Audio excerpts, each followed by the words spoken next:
Welcome back. Welcome back to the afternoon session of our second day of the conference. I'm delighted to be introducing as the first speaker for this afternoon, which I'll be having 3 papers. Claudia, am I right in assuming that there will be coffee available at some point in the foyer with the usual provisos that were made this morning on its consumption? But I'm delighted that the first of the 3 papers we'll be having this afternoon is by our colleague and my dear friend Maria Emilia Cairo from the Universidad Nacional de La Plata, and also, of course, CONICET, the Argentinian Research Council. Emilia has been involved with Images of the Gods since the very inception of the project. We serendipitously found out, Claudia and I, that our interests, and I think more generally, really, our approaches to this domain of problems relating to religion and divination, but more broadly, really, to the subject, overlapped in so many meaningful and exciting ways with Emilia, that having her with us from day one felt just the right and necessary, I think, view. And well, her involvement, her connection with our project has been in so many ways inspiring, and has, of course, then enabled us to form all sorts of other further connections with colleagues in Argentina, at La Plata, and indeed well beyond. Emilia's interests range very widely across Latin literature and indeed Latin Roman culture, but I suppose there are 2 key authors that have been, in many ways, at the center of her work and of scholarly preoccupations. Cicero, and indeed further back in time, I suppose, technically, Virgil. Today she's indeed going to talk about Virgilian matters. We are staying in epic territory, we're staying in the Aeneid. We're moving 4 books forward from this morning. Emilia's paper, Juno Regina en Eneida 12, Evocatio y Reconciliación. Emilia, thank you very much for being with us. Thank you. Muchas gracias, Federico, muchas gracias, Claudia, por permitirme. Han tenido la imprudencia de volver a invitarme. Estos encuentros son siempre muy enriquecedores. Lo mismo el intercambio que se ha desarrollado estos años, como decía Federico, que nos han visitado en La Plata, tanto Federico como Claudia, y también colegas de La Plata y de Argentina se han podido conectar con ellos. Bueno, siempre es el fin último, creo. Bueno, de estos intercambios, ¿verdad? O sea, el conocernos y conocer nuestros proyectos y, bueno, compartirlos y debatir. É algum celular que está dando interrupção, não sei se estão usando muito Wi-Fi, isso às vezes dá problema. Sí. Sorry. No, el trabajo se titula Juno Regina en Eneida 12, Evocatio y Reconciliación. Hay un handout con los textos que voy a citar, pero también van a estar en el PowerPoint, así que si alguien no tiene copia, los textos van a estar ahí. Bueno, comienzo entonces. Introducción. En la trama de Eneida, la diosa Juno aparece como la principal oponente de la empresa fundacional de Eneas. Desde el proemio se destaca que todos los vagabundeos del héroe por tierra y por mar se producen a causa de la ira memoriosa de la cruel Juno, Saeval memorem Iunonis, o ira, en el verso 4. En los versos 12 a 32 se enumeran las razones del encono de la diosa con los eneadas. Por un lado, ha oído que los descendientes de los troyanos destruirán Cartago, ciudad que la venera especialmente. Por otro lado, recuerda todavía el episodio del juicio de Paris, en el que no fue elegida como la más bella de las diosas, y el rapto de Ganimedes por Júpiter, su esposo. Juno se configura desde el comienzo del poema como enemiga de los troyanos, tanto por cuestiones de orden mítico, Paris, Ganimedes y Eneas eran troyanos, como por motivos históricos, las guerras púnicas que llevarán a la destrucción de la ciudad africana por los romanos. Juno ejerce su oposición a Eneas a lo largo de todo el poema. No obstante, cerca del final del libro 12, encontramos el diálogo con Júpiter, en el que Juno accede a que, finalmente, Eneas y los suyos se asienten en Italia. En un artículo clásico de la bibliografía sobre Eneida, The Reconciliations of Juno, de 1984, Denis Fini analiza el episodio del acuerdo entre Juno y Júpiter en el libro 12 y señala, retomando a Servio, que tal reconciliación no es en modo alguno definitiva, puesto que aguardan aún las guerras púnicas. Esta pacificación, pues, es solo aparente y muy breve, ya que la diosa volverá a ser hostil con los romanos en su papel de protectora de Cartago.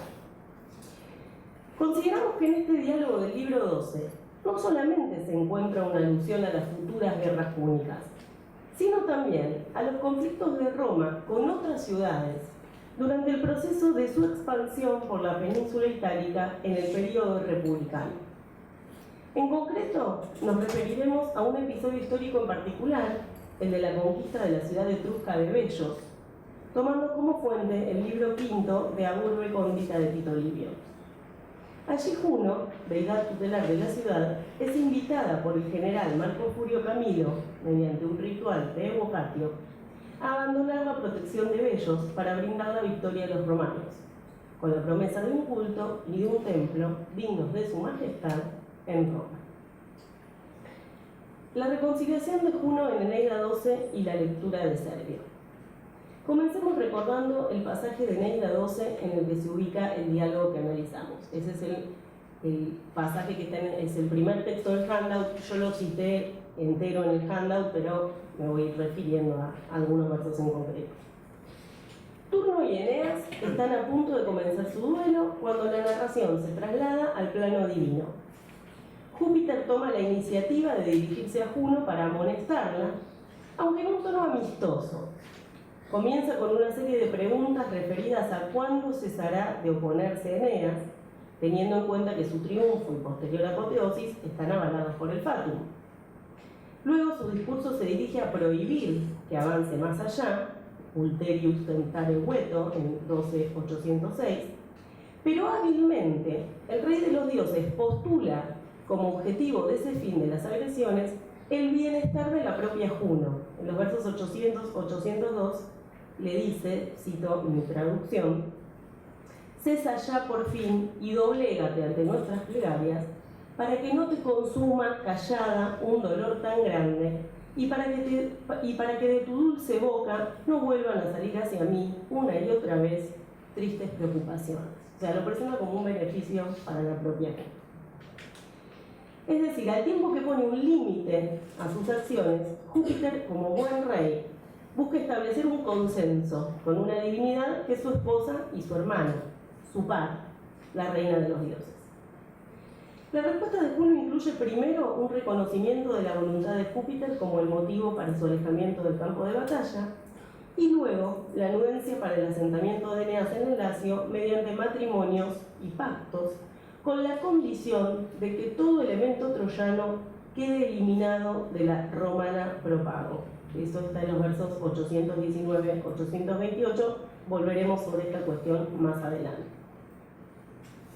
Júpiter responde satisfecho, en el verso 829 dice subridens, y reconoce en la ira apasionada de Juno una prueba de su majestad. Promete brindarle lo que desea, reconociendo que ha sido vencido, aunque de buen grado. Verso 833, vitusque volensque, o sea, visto, vencido y a la vez queriéndola. El acuerdo final consiste en que los ausonios retengan su lengua y sus costumbres, así como su nombre, y que los troyanos queden subsumidos dentro de la identidad itálica, bajo la denominación de latinos. Por último, asegura que los romanos serán reconocidos por todas las naciones por su piedad y que venerarán a Juno como ningún otro pueblo. El pasaje se cierra con el asentimiento de Juno, Anduit is Iuno, en 841, que, satisfecha la etata, se retira del lugar, dejando a Turno a su suerte. Servio observa en su comentario al verso 841 de este pasaje que esta reconciliación de Juno con Eneas y sus descendientes no será para siempre. Esto está en el texto 2 del handout. Ciertamente, fíjense que Servio retoma el verso Mentem laetata retorsit y dice: ciertamente dice esto, pero es sabido que en la Segunda Guerra Púnica Juno fue aplacada por medio de súplicas. En la Tercera Guerra ciertamente fue trasladada a Roma por Escipión junto con ciertos rituales. Siendo que para el poema es la futura historia de Roma, Juno favorecerá a los cartagineses. Este acuerdo con Júpiter no tendrá validez eterna.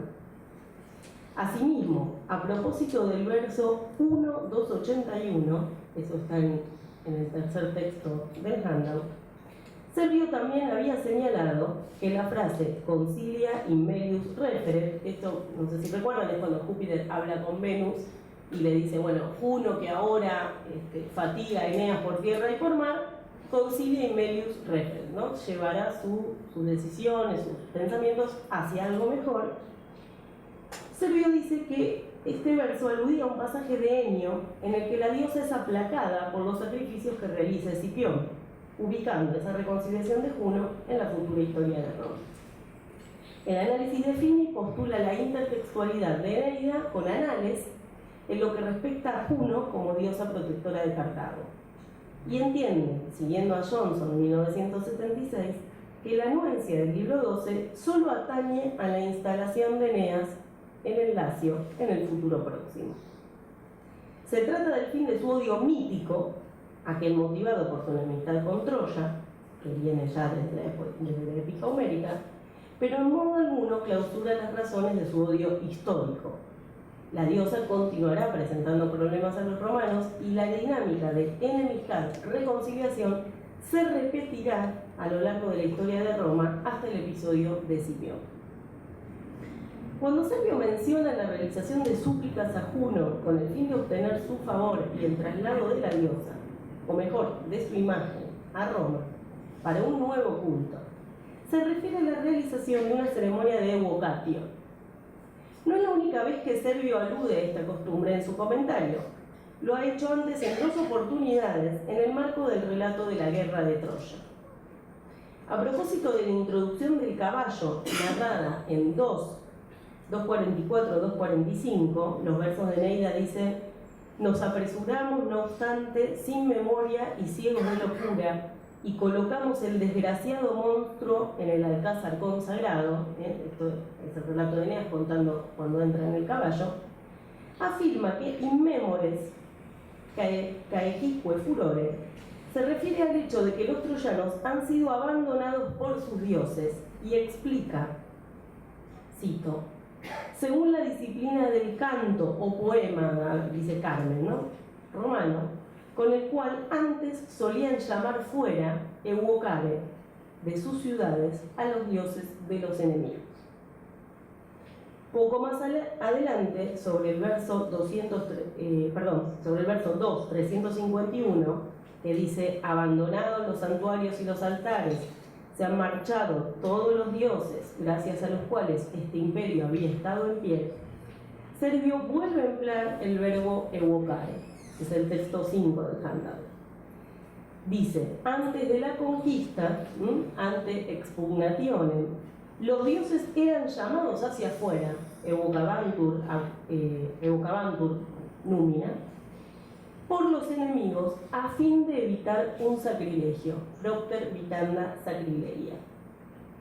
De estas 3 afirmaciones de Servio se concluye que la evocatio es una operación religiosa llevada a cabo en un contexto bélico antes del momento de la toma de una ciudad, según la cual el ejército invasor llama a los dioses tutelares a salir de allí para evitar un sacrilegio, es decir, para que los dioses no resulten también cautivos.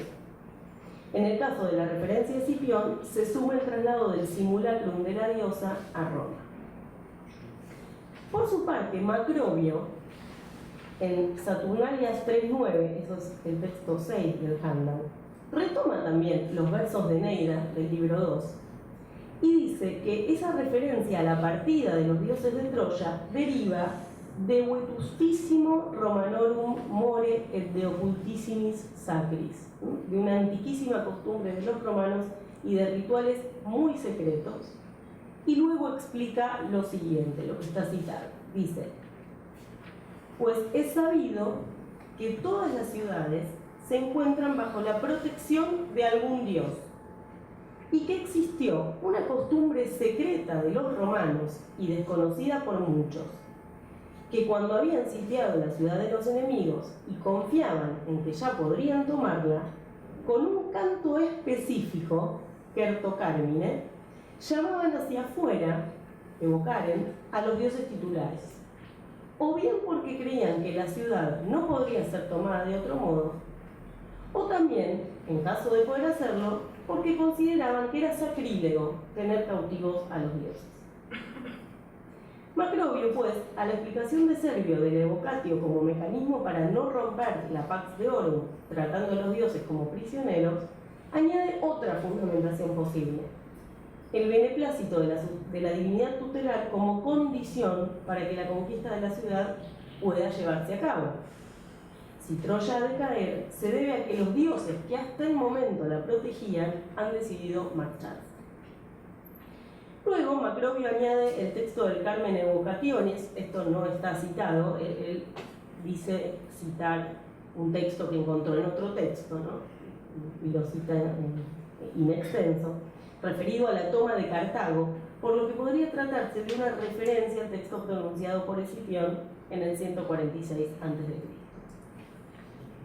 En definitiva, tanto Servio como Macrobio, en sus comentarios y reflexiones sobre el texto de Virgilio, se refieren al ritual de evocatio en relación con la toma de Troya en el libro 2. Servio, asimismo, indica el traslado de la Juno cartaginesa a Roma en la Tercera Guerra Púnica como el acontecimiento aludido en el libro 2. No nos detendremos aquí en disquisiciones sobre la definición del evocatio y las distintas cuestiones de orden metodológico que su estudio implica, ya que contamos con los trabajos de Nadia Berti, Alain Blomard, Gabriela Gustafsson, Giorgio Ferri y Eduardo Grandi, quienes desde distintos enfoques se han dedicado a investigar exhaustivamente este ritual en sus tesis doctorales, artículos y libros. O sea, no me voy a meter con cuestiones referidas a cómo se estudia el evocatio, la autenticidad de los testimonios y la cantidad de testimonios son suficientes o no para definir el evocatio, etcétera, etcétera, porque no es mi campo de estudio. A los fines de este trabajo basta con recordar que se denomina evocatio la acción ritual realizada en contexto bélico mediante la que se invitaba a la divinidad tutelar de una ciudad enemiga a abandonar a sus protegidos a fin de permitir que los romanos resultaran victoriosos. A cambio se realizaba un votum prometiendo a esa divinidad ya un nuevo templo, ya un nuevo culto en Roma, podía ser un nuevo culto en un templo ya existente, superador del que recibía hasta el momento. Como resultado, se incorporaban al panteón romano divinidades originalmente extranjeras, en ocasiones mediante el traslado de su simulacra desde las ciudades de origen hasta la urbs, lo cual implicaba asimismo una exhibición del poder romano que conquistaba naciones, pero también divinidades. Cuando Servio redacta su comentario al pasaje de Neida 12 que nos ocupa, toma a Juno como la diosa tutelar de Cartago y hace constar que esta supuesta reconciliación no perdurará en el tiempo. Ciertamente, la referencia al evocatio de Juno en su advocación de Caelestis, epíteto otorgado para expresar el carácter astral de la cartaginesa Tanit, resulta pertinente en un poema que comienza declarando la afición de Juno por Cartago. Si vamos a los primeros versos de Neida, los versos 12 a 18, o sea, inmediatamente después del proemio, lo primero que nos cuenta el narrador es: existió una ciudad antigua, Se establecieron en ella colonos tirios. Cartago, a la distancia frente a Italia y los puertos del Tíber, rica en recursos y la más feroz en los esfuerzos de la guerra, a la que, según se cuenta, venera a Juno más que a todas las tierras, preferida a Samos. Aquí estaban sus armas, aquí su carro. Ya desde entonces la diosa no solo busca, sino también favorece que este poder sea para su pueblo, si los hados de algún modo lo permiten. Esta preferencia de Juno por Cartago se refleja en la profunda veneración que demuestran por ella Dido y los suyos. Cuando Eneas conoce la ciudad, observa el magnífico templo erigido en honor de la diosa. Por otra parte, el discurso de Dido cuando Eneas se marcha y que culmina con la maldición pugnent ipsique nepotesque, explica las guerras púnicas de lo que para el poema es la futura historia de Roma, algo que justifica que Servio, cuando analiza la reconciliación de Juno en el final, menciona este episodio, recordando que la hostilidad de la diosa renacerá nuevamente. En efecto, esta es la tradición que Fini analiza en su trabajo y que entronca este pasaje con la épica de Enio. No obstante, consideramos que puede hallarse aquí una referencia no solo al episodio del Evocatio de Iuno Caelestis por Escipión Emiliano al final de la Tercera Guerra Púnica, sino también al ritual realizado por Camilo en el 396 a.C., para conseguir el apoyo de Iuno Regina en la toma de Vellos. Fundamentamos nuestra propuesta en dos elementos. Por un lado, en los registros de evocaciones de distintas diosas equivalentes a Juno y en la extensión del culto de esta diosa por distintos puntos de Italia. Por otro lado, en el hecho de que en el diálogo de Eneida 12, el pedido de Juno gira en torno al olvido de Troya y al protagonismo del elemento itálico en la futura Roma, sin que existan menciones a Cartago o a sus descendientes. Observaremos ambas cuestiones a continuación. Empiezo con Juno y sus evocaciones. En primer lugar, cabe recordar que Juno no era conocida en Roma solo como diosa cartaginesa, como la Iuno Caelestis equivalente de Tanit, sino que recibía en distintas ciudades itálicas un culto privilegiado desde tiempos ancestrales, tal como explica Dumézil en un estudio que continúa siendo de referencia. Me refiero al libro sobre religión arcaica de 1974, que se sigue citando, incluso para ser discutido, pero que se sigue citando para hablar del culto de Juno. Ciudades latinas como Aricia, Lanubio, Laurente, Preneste, Tibur, Túsculo, Norba, Gabios, son registradas entre aquellas donde la diosa gozaba de mayor veneración. En la propia Roma tenía un templo en el Capitolio, en su advocación de Regina, y otro en el Esquilino como Luquina. Estos y otros epítetos, Sóspita, Populona, Regina Matrona, etc., dan cuenta de los distintos aspectos de la diosa. Por un lado, su carácter femenino y su vinculación con la maternidad y el momento del nacimiento. Por otro lado, su faceta guerrera. Finalmente, desde una matriz política y religiosa, su rol de soberana. Los romanos eran conscientes de su enorme poder. No es casual que en los registros de evocaciones predomine Juno, o sus equivalentes Uni, Tanit, Hera, y por ello tomaban la precaución de tornar a su favor la profunda influencia de esta diosa. En palabras de Dumézil, era la divinidad más desconcertante. El episodio de la toma de Vellos incluye el evocatio de la protectora de la ciudad, Iuno Regina, por parte de Camilo. Luego de 10 años de asedio, el triunfo se alcanza solo cuando la diosa ha aceptado beneficiar a los romanos a cambio de un culto en Roma. Recordemos brevemente el episodio histórico tomando como fuente la versión de Tito Livio en la primera parte del libro 5. Digo esto porque también tenemos la versión de Plutarco, ¿no? de este episodio. Bueno, yo para este trabajo tomé la de Livio porque se centraba más en este episodio del Evocatio. El pasaje del Evocatio se encuentra en los capítulos 21 y 22 del libro 5, pero desde el comienzo del libro es notoria la importancia de elementos religiosos y rituales. En el capítulo 1 se destaca la observancia religiosa de los romanos por oposición a la de los vellentes, cuyo rey ha suspendido la celebración de juegos. En el 13 se consultan los libros civilinos y se celebra un lectisternio para aplacar a los dioses y pedirles que mejoren el clima.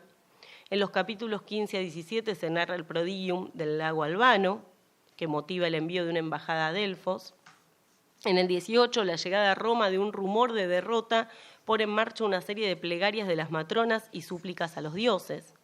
En el 19, Camilo realiza ante el Senado un voto de que en caso de tomar Bellos celebrará grandes juegos y reconstruirá y dedicará el templo de Mater Matuta. Todos estos elementos contribuyen a ir creando una atmósfera en la que lo religioso adquiere cada vez mayor relevancia, hasta llegar al Evocatio de Juno como un punto culminante del episodio.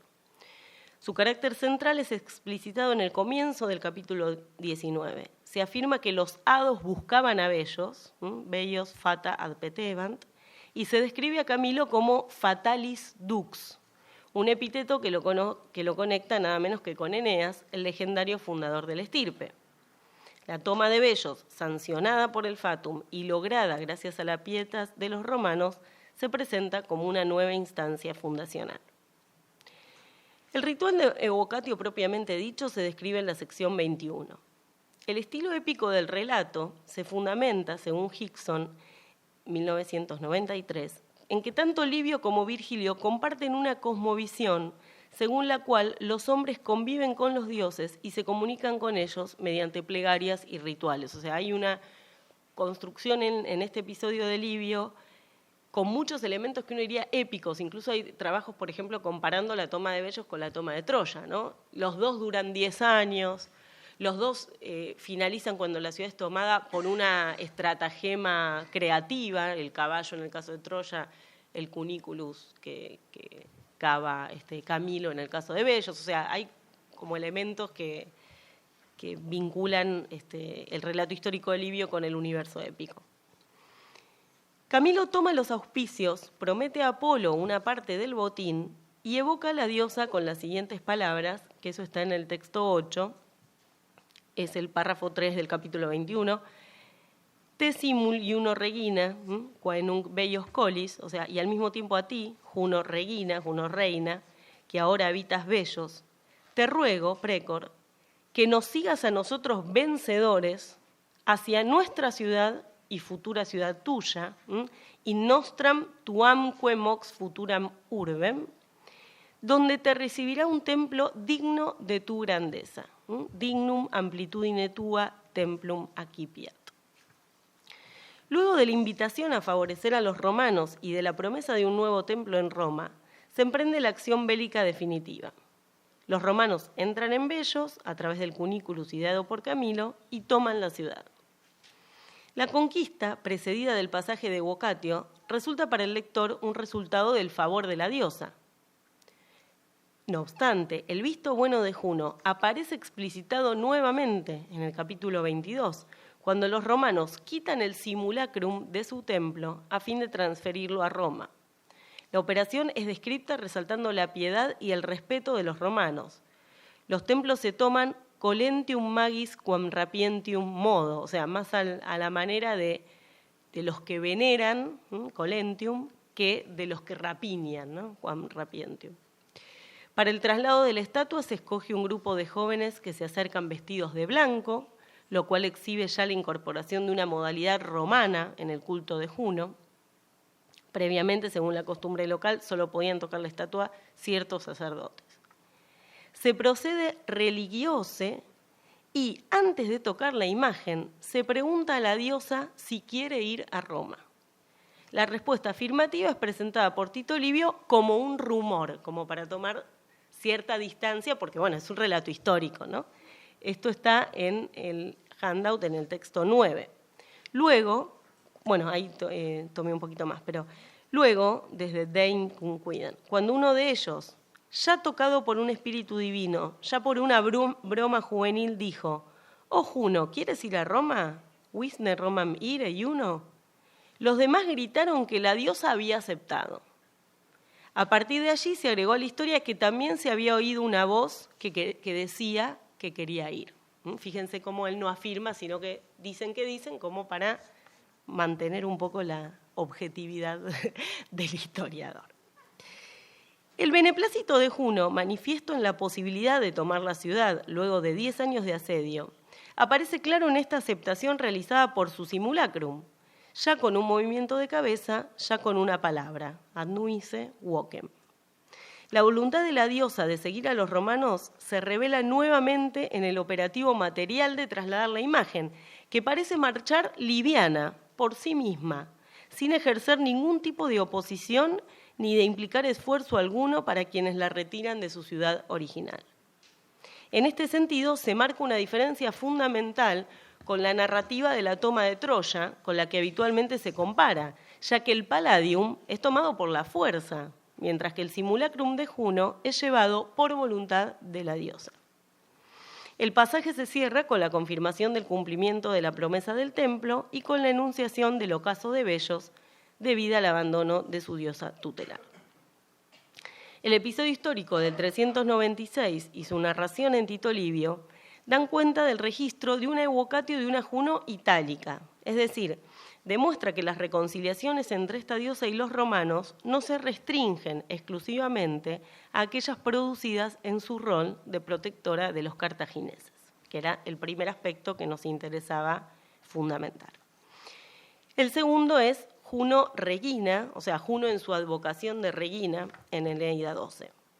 Ahí volvemos al primer texto, al texto de Virgilio. El diálogo entre Júpiter y Juno en el final de Eneida 12 gira en torno a la posibilidad de que los Eneadas se instalen definitivamente en el Lacio y al lugar que ocupará el pasado troyano en la futura cultura romana. La anuencia de Juno, su reconciliación, está unida a que Júpiter acepte el protagonismo del elemento itálico en la fundación de esta nueva identidad. Voy a traducir los versos 819 a 828. Juno dice: por el Lacio, prolatio, por la majestad de los tuyos, te suplico aquello que no es gobernado por ninguna ley del hado. Cuando ya acuerden la paz con felices matrimonios, sea, cuando ya los unan leyes y pactos, no mandes que los latinos modifiquen su antiguo nombre, ni que se transformen en troyanos, o que sean llamados teucros, o que estos varones cambien su lengua o muten su vestimenta. Que exista el Lacio, sit Latium, que por siglos sean reyes los albanos, que la progenie romana sea poderosa por la virtud itálica. Troya murió, permite que haya muerto junto con su nombre. Juno acepta el establecimiento de Eneas y los suyos siempre y cuando el elemento latino sea el que caracterice a los futuros romanos. Nada debe quedar de Troya, su antigua enemiga. La romana Propago será ilustre por lo que herede de la ítala virtute. Entendemos, pues, que en este pedido cobran preeminencia los caracteres definitorios de Juno como diosa itálica. Los requisitos que plantea nada tienen que ver con el futuro de Cartago o de sus pobladores. Esta esencia itálica es subrayada por Júpiter, quien en su respuesta la define como Germana Iovis Saturnique altera proles, hermana de Júpiter y la otra prole, la otra hija de Saturno, es decir, remitiendo al parentesco que los une entre sí como hermanos e hijos de Saturno, el dios protector del Lacio. Ha de recordarse, bueno, lo recordamos hoy con el trabajo de Cecilia, la historia narrada en Eneas por el rey Evandro. Saturno llegó a Italia huyendo del Olimpo, es decir, como un exiliado que se ha quedado sin su reino y se ve obligado a asentarse en un nuevo sitio. El nombre del lugar se explica por esta circunstancia. Latium deriva del verbo lateo, esconderse, refugiarse, porque allí el dios pudo encontrar un asentamiento a salvo. Desde su reinado, organizó y dio leyes a un pueblo previamente salvaje y logró la instauración de una edad de oro pacífica. El hecho de que Júpiter mencione a Saturno justamente en esta instancia subraya la íntima conexión entre la identidad itálica de Juno y la defensa de los suyos. A lo largo de toda la segunda parte del poema predomina esta imagen de Juno itálica, lo cual se pone en evidencia por la reiteración del epíteto Saturnia en los libros 7-12. Como ya ha observado Mackay en 1956, el nombre de Juno aparece a lo largo del poema equilibradamente, 28 veces en los primeros 6 libros, 21 en los segundos, pero el nombre acompañado del epíteto Saturnia es notoriamente más frecuente en la segunda parte, 12 ocasiones contra solamente 4 de los primeros 6 libros. En esta instancia en particular, es claro, según Mackay, que Juno actúa como diosa tutelar de las costumbres itálicas, no del poder cartaginés. Esta insistencia en la identidad itálica de Juno en la segunda parte de Eneida y el pedido de la diosa de que el elemento itálico predomine en Roma es lo que nos lleva a considerar que la única evocatio aludida aquí no es la de la cartaginesa Tanit, sino que también se encuentra presente el recuerdo de la Juno Regina de Bellos, evocada por Camilo. La observación de Júpiter acerca de que ambos tienen la misma dignidad, de que son hermanos, por otra parte, puede llevarnos a pensar que justamente se está refiriendo a la advocación de Juno como reina. Si Júpiter es Rex, definido así no solo por el narrador extradiegético a lo largo de todo el poema, sino también por sí mismo, por ejemplo en 10.112, ¿no? Cuando Júpiter dice que él es Rex omnibus idem. Y si Juno es descrita aquí como su par, entonces es Regina, cerrando un círculo que comenzó en el proemio del poema. Recuerden, en el verso 9 de la Eneida, en el primer libro, ella es Regina Deum. Por otra parte, no es ocioso señalar que justamente el templo de Juno, en su advocación de Regina, es uno de los restaurados por Augusto, según consta en sus Res Gestae. No encontramos en Eneida, por supuesto, el simulacrum de la diosa, ya que por las convenciones de la ficción épica, el personaje es la diosa. No obstante, en su anuencia para con la empresa de los Eneadas y en la promesa del futuro culto de los romanos, podemos postular que Virgilio mitologiza el origen de un ritual romano tradicional. La posibilidad de que un dios hostil pueda comenzar a ser favorable a los romanos encuentra en este pasaje un antecedente en el plano del mito. Vamos a ir ahora a la conclusión. Hemos observado que el diálogo entre Juno y Júpiter ha sido interpretado en términos de una evocatio de la diosa, que se reconcilia y permite que Eneas se asiente finalmente en el Lacio después de perseguirlo y ofrecerle obstáculos a lo largo de toda la trama del poema. La esencia inquietante de Juno ha sido subrayada ya por Servio, que advierte sobre el carácter no definitivo de esta reconciliación en virtud de las futuras guerras púnicas. Hemos propuesto asimismo que esta Juno llamada a cambiar de posición y beneficiar a los romanos, a cambio de un culto digno de ella, puede ser entendida no solo en su advocación de Iuna Caelestis, sino también en su rol de diosa itálica, protectora de los intereses de los habitantes nativos de la península. Esta lectura se fundamenta, por un lado, en los registros de evocaciones recogidos por Servio y Macrobio, así como del culto de Juno en distintos puntos de la península itálica. Por otro lado, en la preocupación del personaje de Juno por establecer la centralidad del elemento latino en la configuración de la futura identidad romana. Si la evocatio es un ritual mediante el cual se logra que una divinidad abandone una antigua protección y beneficie a los romanos, y que como consecuencia su imagen comience a ser venerada en Roma, podemos concluir que aquí Virgilio formula míticamente dicho accionar. Para concluir, deseamos formular una última pregunta. ¿Es solamente Juno la diosa evocada aquí? Claramente, la diosa cede en su oposición a fin de que se cumpla lo que el destino ha previsto. Ahora bien, como oportunamente señalaba Johnson, 1976, el diálogo finaliza con un comentario del narrador, mentem laetata retorsit, en el cual el sustantivo mentem carece de posesivo, o sea, satisfecha, cambió, retorció, modificó la mente, el pensamiento. Pero no dice el pensamiento de quién. En general se ha interpretado que se trata del pensamiento de Juno. Satisfecha la etata por lo prometido por Júpiter, Juno cambió su parecer. Mentem retorsit. La propuesta de Johnson consiste en pensar que existe ambigüedad sintáctica y que es posible postular que se trata de la mentem de Júpiter, la que cambia.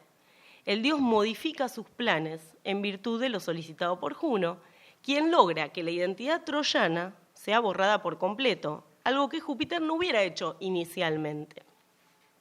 Si Juno hace una solicitud referida a nulla fati quod lege tenetur, o sea, lo que ninguna ley del hado, digamos, lo que no es obligado por ninguna ley del hado, implica que Júpiter posee cierta libertad de cómo debe implementarse y realizarse lo establecido por el fatum, y que dentro de esa libertad existen distintos modos de configurar la futura identidad romana.